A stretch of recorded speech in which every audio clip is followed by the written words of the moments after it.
يا صباح الفل يا مساء الجمال عليكم على حسب ما بتشوفوا الفيديو. النهاردة رايحين نجيب مين من المطار. تعالوا بقى كملوا الفيديو بتاعنا ونشوف مين اللي هينورنا. اول حاجة ابتديت طبعا اعمل ايه ورق العنب. قلت اعمل بقى حلة محشي بقى كده. تمام. بصوا طبعا احنا عملنا الخلطة مع بعض قبل كده كتير وكلنا بنعرف نعملها. تمام. فما حبيتش ان انا اعيد تاني في عمايل خلطة المحشي. خلاص بنلفها كده. هتلفي بقى على ايدك، تلفي على طبق براحتك خالص. تمام. طبعا الورق ده يعني طبعا برطمانات، ما عندناش فريش، قليل قوي لما بلاقي فريش هنا بصراحة. فبجيب برطمانات وبشطفها من المية الحافظة بتاعتها، وبعدين بسلقها. طبعا مش سلق زي الورق الفريش. خلاص بس كده. وبعدين بنبتدي بقى نحشي. بحط في الحلة كده، في قعر الحلة زي ما احنا كلنا بنعمل. بتحطي جزر، بصل، فلفل اخضر، ايه تاني، بتحطي فصوص توم. يعني ورق العنب بيحب التوم بصراحة، فبحط معاه فصوص توم. خلاص. ممكن تحطي شوية كده تبخري بقى كزبرة وفلفل اسود مثلا ولا حاجة، وتقلبيهم او تسيبيهم كده من غير ما تحطي اي بهارات او حاجة. تمام. دايما بحط جزر، فلفل اخضر، بصل، فصوص الثوم. تمام. بقطعها كده، بقطع فصوص الثوم يعني وبحطها مع الخضار ده. ممكن تحطي كمان طماطم. بصوا فصوص الثوم بتدي طعم حلو قوي قوي لورق العنب بصراحة. يعني كتري كتري حبيبتي. والفلفل كمان لما بيتعمل مع ورق العنب بيدي ريحة حلوة قوي وهو بيستوي يعني. ايوه كده. كتري من فصوص الثوم هتلاقي طعم ورق العنب بتاعك خطير، وريحته بتبان بقى كده وهو بيستوي. شرايح كده من الطماطم على الوش. ممكن تحطي نفس الخضار من تحت ومن فوق. تمام كده. تمام. هي حلة صغنونة بس حلوة. بحط شوية بقى من الصلصة بتاعة المحشي كده على الوش. وطبعا الشوربة انا بسقي بالماجي. وبحط طبعا دبس رمان كمان، بيدي مزازة حلوة قوي لورق العنب.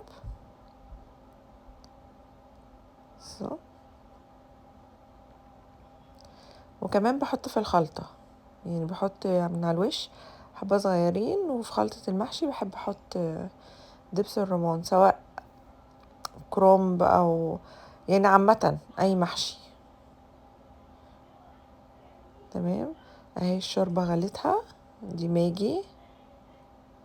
بحط بقى نفس البهارات اللي انا استعملتها في المحشي بحطها في الشوربة،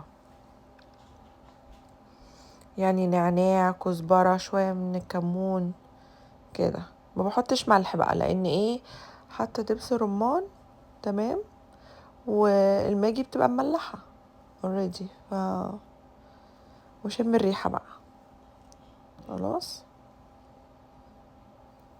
هنا معانا معانا فراخ بقى هنشويها نحطها كده في الفرن. لا بص انا عملت صراحه عشان كنت مستعجله. عملتها من فوق الاول على النار، ما بتاخدش وقت يا لهوي، بتخلص بسرعه خالص. لما تغطيها كده وتوطي عليها وتحطيها من على البوتاجاز من فوق، لو مستعجله ما بتاخدش وقت خالص. بعد كده تدهني الوش بتاعها وتحطيها بقى في الفرن، تخلص بسرعه جدا. بصوا هنا عملت سمبوسه بالفراخ. كان عندي فراخ اللي انا بعصجها عادي بالجزر والبصل، وعملتها معاكم قبل كده. صراحة فرمتها في الكبة خلاص، لان انا بقطعها اصغر من كده، يعني مش اصغر من كده، بقطعها يعني كبير شوية. فقلت ايه خليني اضربها في الكبة بعد ما سويتها طبعا. زودت عليها بقى ايه الصوص بتاع، في صوص كده مكتوب عليه تشيك فيلي صوص، خلاص ده بتاع تشيك فيلي. استعملته حطيته عليها.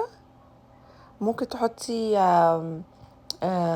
اللي هو الفرنش صوص، بيبقى لونه اورنج كده شوية، حطيته عليها. وممكن ما تستعمليش حاجة خالص، تمام. يعني كفاية ان انتي تعصجي كده الفراخ، ماشي، كأنك بتعصجي لحمة، بس انا بحب احط عليها جزر، تمام كده. وبعدين تضربيها في الكبة عشان تبقى يعني تديكي كمية اكتر، وبتبقى كويسة في السمبوسة، فاهمة. لكن لو انا هحشي مثلا، لو هعمل جلاش بالفراخ هعملها عادي زي ما انا مقطعه الفراخ كده صغير. لكن حبيت إن لما انا اعملها سمبوسه ان انا ايه احطها في الكبه اديها فرمه كمان. وعندي طبق هنا بشويه دقيق، ميه بدقيق، بقفل بيه السمبوسه،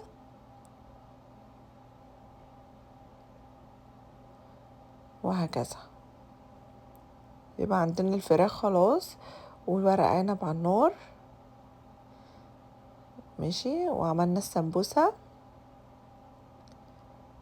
هنا بقى نعمل ايه؟ مكرونه بشاميل، اكل مصري مصري يعني. بفرد كده المكرونة، وبعدين بحط بشاميل بقى، بدل ما احط بشاميل بقى ايه في قاع الصينية ومش عارفة ايه وكده، فبحط المكرونة الاول بس واقلبها كده مع بعض كأنك حطيتي في قاع الصينية بالظبط. طبعا عايزة تزودي زودي، تمام كده، تمام. اللحمة العصاج بعصجها عادي، ما بحطهاش بصلصة في الفريزر يعني. وحطيت بقى ايه صلصة عليها وشوية مية كده، يعني ايه مش بعمل المكرونة كلها بالصلصة، بس الحشوة، اللحمة المفرومة، شايفين. في نفس الوقت ما بحبش يعني ايه ما تكون ناشفة كده ما فيهاش صوص خالص، لا، شايفين. بحط بقى شوية مية كده معاها، والصلصة واللحمة المفرومة، فبتبقى جوسي كده وجميلة.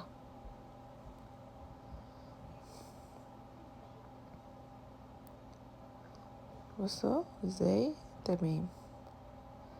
هنفرد بقى كل اللحمة الموجودة عندنا، وطبعا احنا عارفين بنحط الجزء التاني من المكرونة وبعدين البشاميل، وخلاص على كده.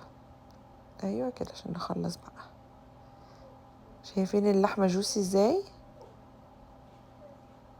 احسن ما تكون ناشفة كده او مثلا تاخدي معلقة صلصة وتقلبيها بيها وخلاص، لا، زودي عليها شوية مية. نحط بقى معلقة كده ايه من البشاميل على اللحمة المفرومة،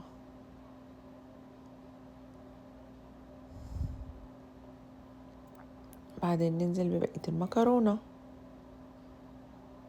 ايوه كده،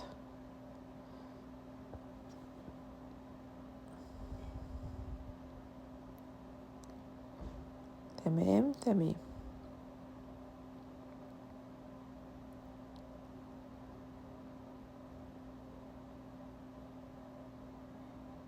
ايوه كده.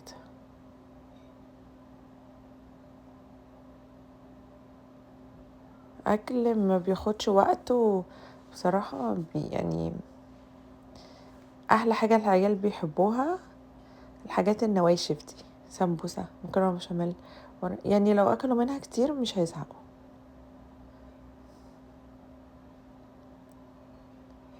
وبعدين دي بتاعت كل عزومة يعني.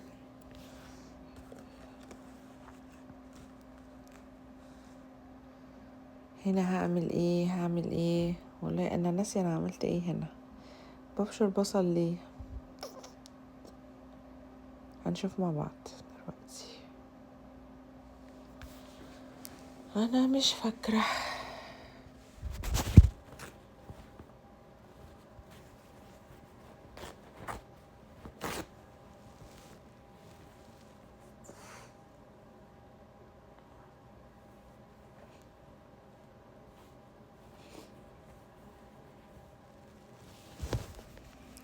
هيبان دلوقتي ليه؟ استنوا. عشان الرز. م -م -م -م. افتكرت للرز. رز بسمتي، هعمل رز بسمتي. اوكي، فبحط له بصله كده صغيره، نبشر بصله كده صغيره، ونحط بقى ماجي، وبتحطي قرنفل، حبهان، مستكه، بيخلي الرز البسمتي معاكي ايه طعمه تحفه. وكمان عود قرفه، هتاكلي احلى رز بسمتي خطير. بصوا، نشوح البصله كده، انا مش عايزاها تاخد لون، يا دوب بس ايه تبقى لونها كده ذهبي فاتح، والبهارات كده تتحمص مع مع السمنه والبصل، وبعدين بنزل ايه بالرز. خلاص، الرز البسمتي محتاج ان هو يتشوح حلو قوي، وتكوني مجهزه ايه الميه السخنه. خلاص، حطيت بقى كركم وحطيت بابريكا، بيدوا لون حلو قوي للرز وطعمه حلو. حطيت بابريكا مدخنه وكركم بس، وقلبي بقى، وفلفل اسود. تمام، عندي بهارات هنا اللي هي الرز المبهر، حطيته بيدي ريحه حلوه قوي برضو للرز وطعم تحفه. بصوا هنا بقى، مادام يعني عمل كده خرم، بغطيه. تمام، وبعد ما يتشرب ميته اقلب بالشوكه، وهرجع اغطيه تاني. بس هيطلع معاكي احلى رز بسمتي. شايفين سفرتنا؟ عملت بقى كركديه بقى، حاجه كده مفيده، حاجه ساقعه كده تروي وتبقى تحفه، احسن من الحاجات التانية. وعامله عيش بقى طبعا في البيت. خلاص، عملت سلطه زبادي، كان عندي كوردون بلو في الفريزر، طلعته وحمرته، والفراخ بتاعتنا اهي، وكان عندي كوبيبه برضو طلعتها، حطيتها على الرز البسمتي بتاعنا الاصفر، كان تحفه. مكرونه بشاميل، ورق عنب، قطعت برضو بطيخ وكنتالوب. تمام، عملت ملوخيه. تعالوا بقى شوفوا بقى، شوفوا الحلاوه. قشطه بلدي، قشطه بلدي، حاجه كده خطيره وبستنيها. شايفين؟ اضربي بقى سندوتش حلاوه بالقشطه، مربى بالقشطه، عسل بالقشطه، يا قشطه. بصوا، المغتربين هم اللي هيحسوا بيا وبكلامي، معلش. انا عارفه ان انتوا في نعمه، ربنا يعني يدوم عليكم. القشطه متوفره، بس عندنا القشطه البلدي دي مش متوفره، لان ما عندناش لبن اصلا كده. بصوا بقى، ماما جايبه لي ايه؟ عرفتوا بقى مين اللي عندنا؟ ماما جت نورتني، جابت لي بتنجان. وبنتي كانت طالبه بسكوت اهلاوي. وبصوا، بسكوت بالنشادر، شايفين؟ تحفه. وبسكوت بالبرتقال ده، بصوا عمايل بيتي ده. تسلم ايديها. يلا، ما تنسونيش في اللايك.